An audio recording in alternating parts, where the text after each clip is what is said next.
Bonjour à tous les amis, j'espère que vous allez bien. On dit souvent que filmer en 24 images secondes donne le rendu le plus cinématique.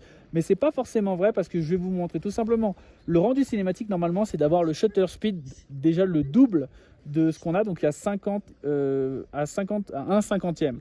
Et donc si je me mets à 1 cinquantième là sur ma caméra, les ISO au minimum et que je mets en fait... et que je ferme au maximum ma lens, et ben, vous pouvez voir que je suis toujours à plus 3 stops en pleine journée. Donc qu'est-ce que ça veut dire? Ça veut dire que la caméra en automatique, elle va forcément du coup devoir utiliser un shutter speed beaucoup plus fort. Et si elle utilise un shutter speed plus fort, vous n'avez pas de motion blur et donc du coup à 24 images secondes, du coup vous allez avoir un rendu qui est saccadé. Donc au final, la solution pour ça, c'est d'utiliser un filtre ND. Mais ça veut dire rajouter quelque chose en plus sur votre caméra pour pouvoir avoir ce rendu cinématique en pleine journée.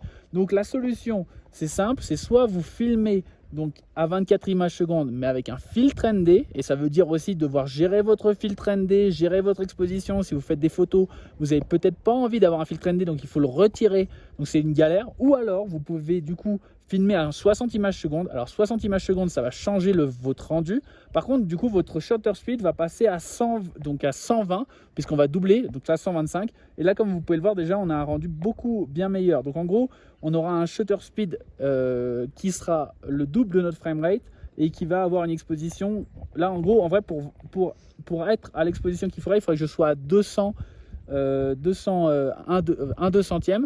Donc en gros, shooter à 60 fps, ça va vous donner le slow motion. En gros, vous allez avoir le flou de mouvement adapté et vous allez pouvoir faire des ralentis dans votre montage. Donc en fait, au final, si vous n'utilisez pas de filtre ND, filmer en 60 images secondes, ça peut vous donner finalement, si vous mettez votre image, votre timeline si vous mettez votre film de 60 images secondes sur une timeline 24, vous allez finalement avoir un rendu très similaire que si vous aviez filmé en 24.